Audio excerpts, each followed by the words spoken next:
Here to announce that there was a recommendation and I signed for a 6-month preventive suspension of the Sergeant at Arms of the Acting Sergeant at Arms of the Senate, Mau Aplaska, for what happened the other night, and it's just it's a preventive suspension meant to make things easier for us to get to the bottom of things. Kinakailangan kasi na mapag-aralan yung pangyayari na naganap sa Senado nung 13 ng Mayo, nung gabi, at madaling araw kahapon lang yun, no? Madaling araw kahapon, kung saan nagkaputukan at tila tumakas sa protective custody ng Senado si Senator Bato de la Rosa na merong warrant of arrest galing sa ICC. At yun ang mahalagang balita na inaanunsyo ko ngayon sa inyong lahat sapagkat kinakailangan kumilos tayo sa bagay na ito. OMB, kano po katagal? Microphone please. 6-month microphone. Good afternoon po, Isa Umali po from DCWB. Ano po katagal yung preventive suspension? 6 months. And nakausap niyo na rin po ba si Senate Sergeant at Arms Aplaska? Hindi ko pa kinakausap. At pero pinadala ko na ang order sa Senado para matanggap nila kagad sapagkat ang usapang ito ay napakaseryosong usapan. Sa isang opisina na itinatag ng ating saligang batas, ang mga pangyayaring ito ay hindi katanggap-tanggap, lalo-lalo na na siya ay gumaganap bilang Sergeant at Arms at siya pa nagpaputok unang putok ng baril. It's worrisome if we allow this to go unpunished and just ignore it. We cannot ignore something of this magnitude. I'm here to announce that there was a recommendation and I signed for a 6-month preventive suspension of the Sergeant at Arms of the Acting Sergeant at Arms of the Senate, Mau Aplaska, for what happened the other night, and it's just it's a preventive suspension meant to make things easier for us to get to the bottom of things. Kinakailangan kasi na mapag-aralan yung pangyayari na naganap sa Senado nung 13 ng Mayo, nung gabi, at madaling araw kahapon lang yun, no? Madaling araw kahapon, kung saan nagkaputukan at tila tumakas sa protective custody ng Senado si Senator Bato de la Rosa na merong warrant of arrest galing sa ICC. At yun ang mahalagang balita na inaanunsyo ko ngayon sa inyong lahat sapagkat kinakailangan kumilos tayo sa bagay na ito. OMB, kano po katagal? Microphone please. 6-month microphone.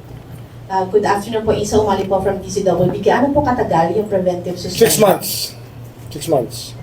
And nakausap niyo na rin po ba si Senate Sergeant at Arms Aplaska? Hindi ko pa kinakausap. At pero pinadala ko na ang order sa Senado para matanggap nila kagad sapagkat ang usapang ito ay napakaseryosong usapan. Sa isang opisina na itinatag ng ating saligang batas, ang mga pangyayaring ito ay hindi katanggap-tanggap, lalo-lalo na na siya ay gumaganap bilang Sergeant at Arms at siya pa nagpaputok unang putok ng baril. It's worrisome if we allow this to go unpunished and just ignore it. We cannot ignore something of this magnitude. I'm here to announce that there was a recommendation and I signed for a 6-month preventive suspension of the Sergeant at Arms of the Acting Sergeant at Arms of the Senate, Mau Aplaska, for what happened the other night, and it's just it's a preventive suspension meant to make things easier for us to get to the bottom of things. Kinakailangan kasi na mapag-aralan yung pangyayari na naganap sa Senado nung 13 ng Mayo, nung gabi, at madaling araw kahapon lang yun, no? Madaling araw kahapon, kung saan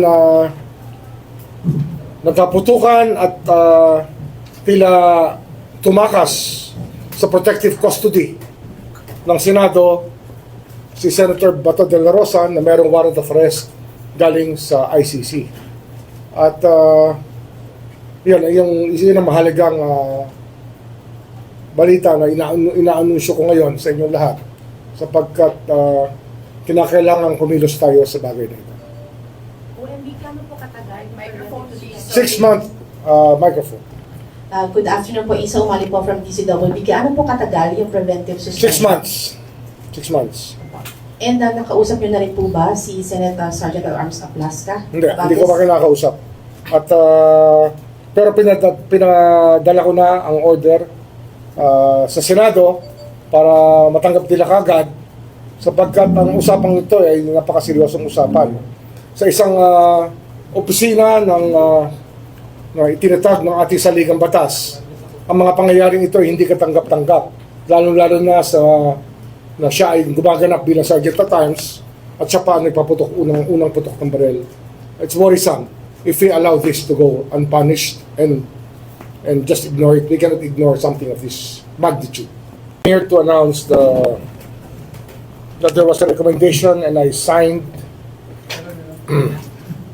for a 6-month preventive suspension of the Sergeant at Arms of the Acting Sergeant at Arms of the Senate, Mau Aplaska, for what happened the other night, and it's just it's a preventive suspension meant to make things easier for us to get to the bottom of things.